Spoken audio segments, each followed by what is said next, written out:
Hey everyone, welcome to Pretty Privilege. I'm Tenemane. So today I wanted to go ahead and just change things up a little bit. I wrote an essay for my philosophy of justice class that just finished a couple of weeks ago, and it is pertaining to Heidegger's interpretation of Hölderlin's The Ister, which is a poem. In a nutshell, it talks about homecoming being and where it is that we are in our life. That's what I interpreted the poem as. And the reason as to why today I just wanted to go ahead and read my essay, it's a total of 4 pages. I've not read it out loud yet. But I wanted to read this essay for you guys because it was really difficult for me to write. Mainly because of the fact that, not even because of it being written, quote unquote, a long time ago, but it was really just getting into the psyche of the author as well as the interpretation's mindset of the poem as a whole.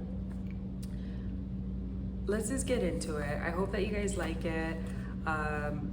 Get your drink, get you a snack. I have my oat milk and chocolate vanilla right now. And I just got out of the shower. I'm drying my hair, letting it air dry.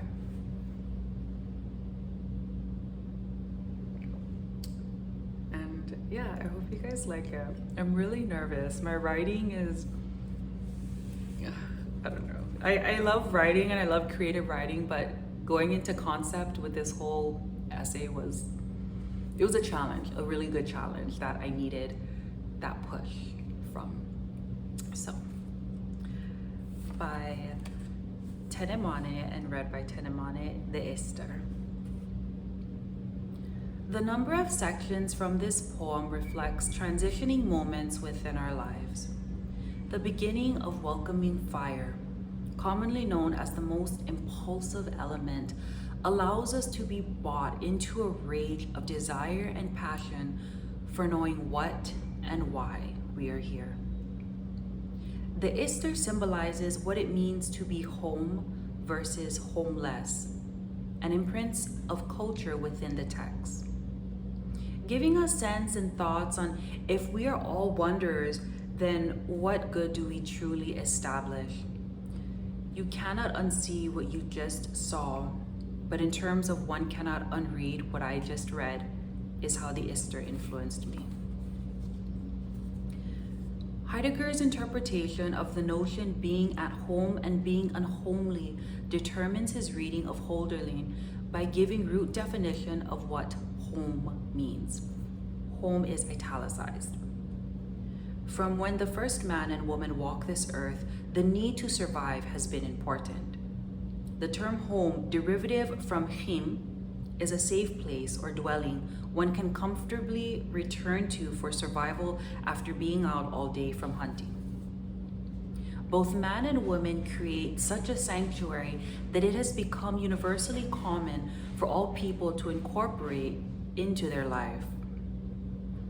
However, home was never intended to be a place one spends their whole life.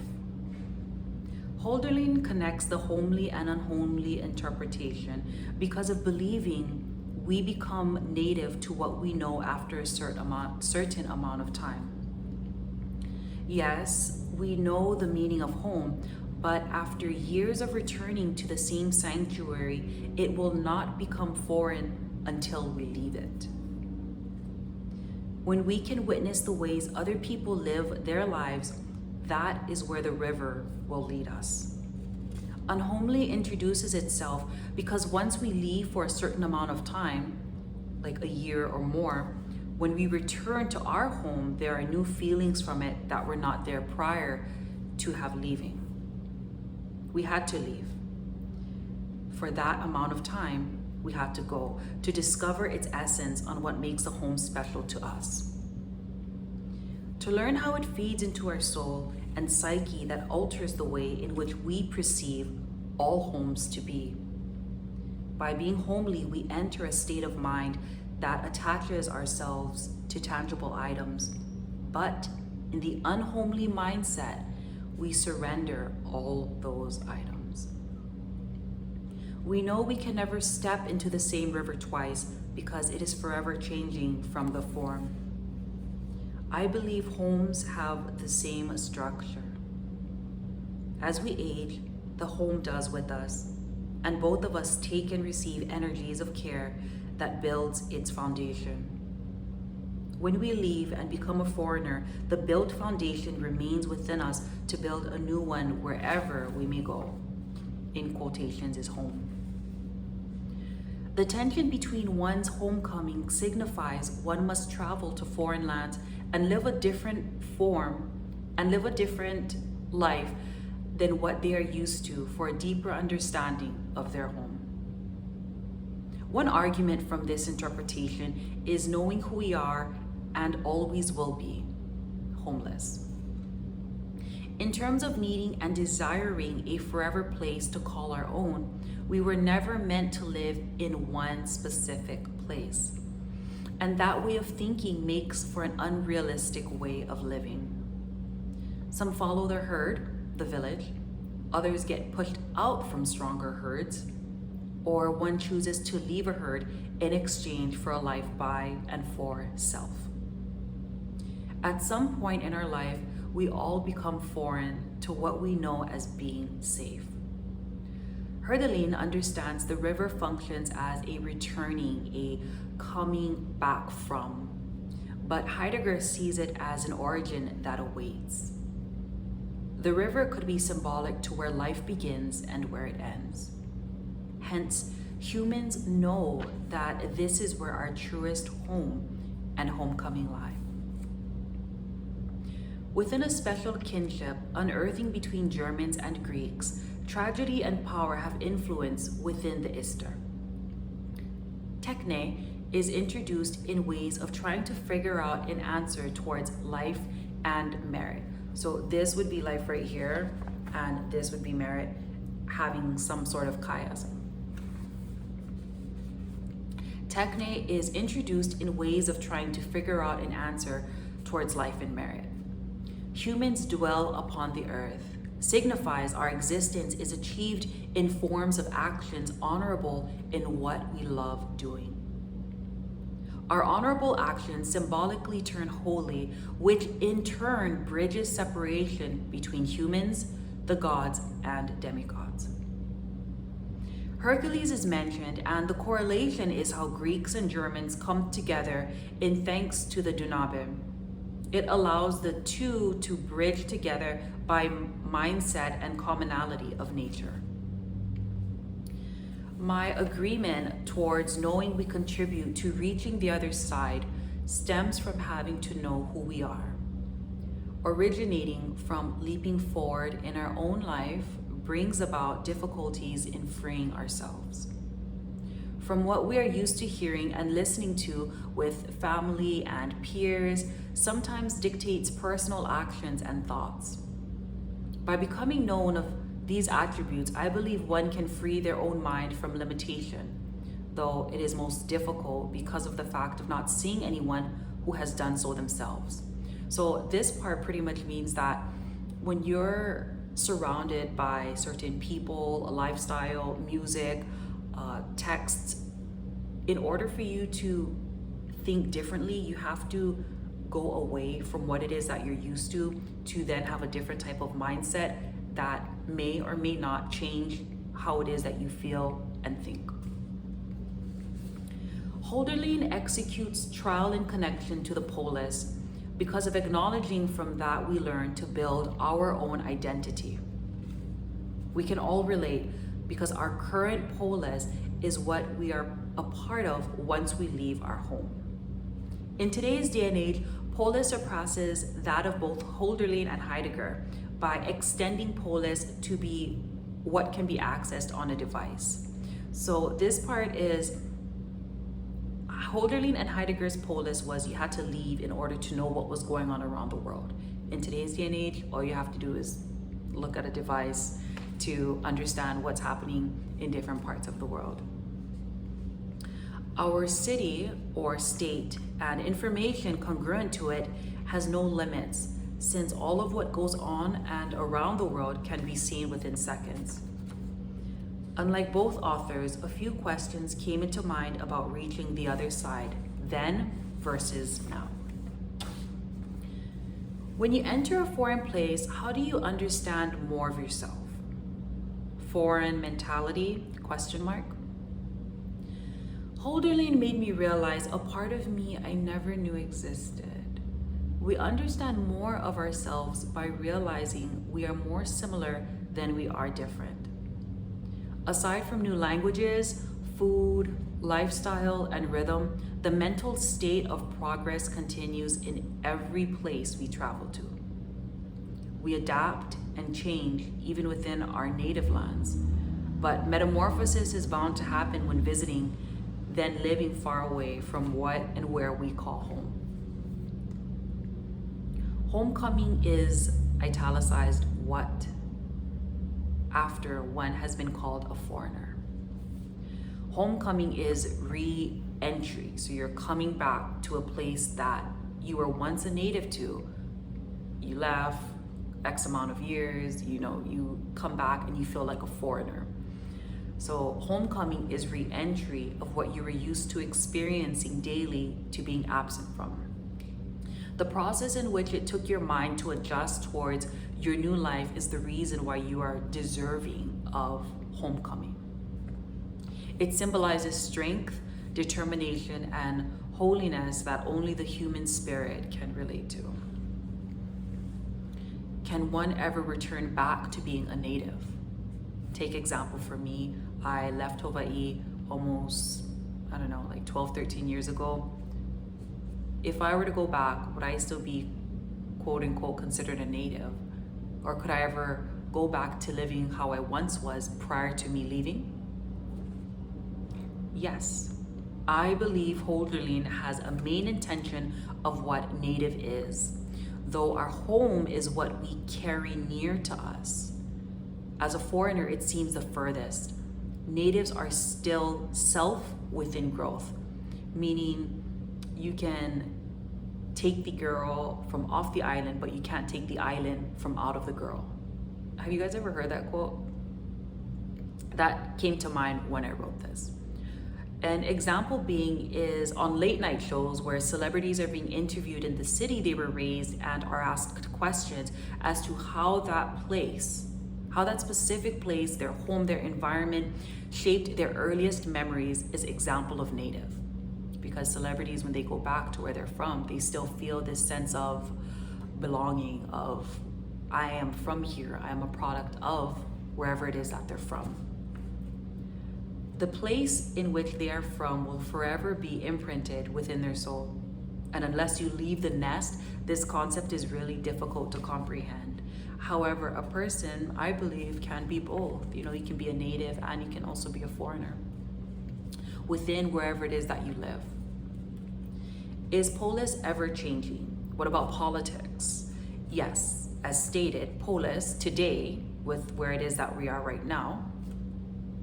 But then again, time is ever changing. Is time real? Okay. Yes, as stated, polis surpasses that of what both authors were used to.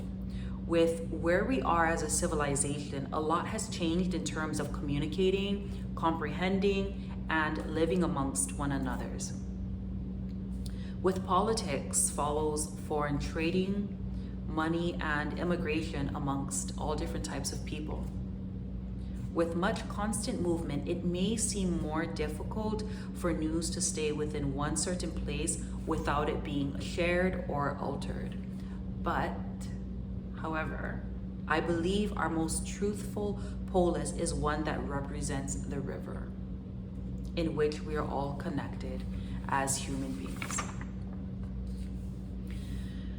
By going against the metaphysical interpretation of art itself, Heidegger believes, because of how it is that I interpreted this, Heidegger believes Hölderlin's poetry is not symbolic to deeper meaning towards his imagery. But what a river will do, nobody knows. Remains to be targeted and needs to be dissected by the reader. We are knowing what occurs and amongst the river, but will fail to understand its components towards reason within our life. In comparison towards, they give joy to the highest God, for how can he descend to them? We both understand two very different forms of imagery, both with the same amount of emphasis on what they offer into all humans' lives. My belief is Hölderlin must and must not be within the field of believing God or gods. His stance towards Greek mythology and Christian theology seems spiritual in a sense of emphasis towards flow rather than the actual structure of what we are surrounded by. Though an additional argument could be we never know the author completely, no matter how many works of art or pieces they come out with. Simply because I do not believe one is not meant to be known completely by anyone, including themselves. Meaning just because, an author or an artist puts out different types of like poems or songs or whatever types of works, their psyche will always be only known to their own psyche. We can think that we may know 100% of them. We might know their next move, but do we really? And on top of that, if we really believe that we know them, why is it that it's difficult for humans to 100% understand their own self? Though through Heidegger's interpretation of Hölderlin, after being processed in the mind of Tenemane, the Ister is within each of us. We can say we are natives to this world and foreigners from where we came from before birth. But life, like the river, takes us to places unimaginable before and after. This text brings glory towards the internal state of Hölderlin and Heidegger. Words and texts allow us what no other form of creation can do to bring emotions to life. Poetry allows us to feel, to an extent, what the author felt in the exact moment they were feeling that wave of emotions. If an emotion had been non-existent, then that text would have not been written. Texts like the Ister are timeless because Hölderlin knew we all go through different seasons as humans. Life, wherever we call home in this world, is what we have involuntarily been granted.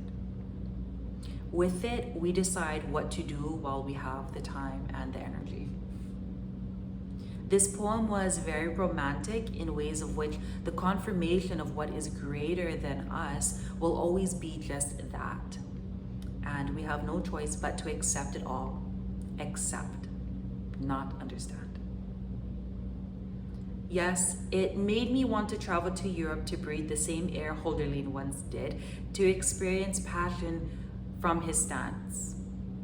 Through his form of being, it really made my feminine spirit form a more calmer self, then making me ponder to submit and flow with life, or knowing that fighting against it will only take us to the same place at the end.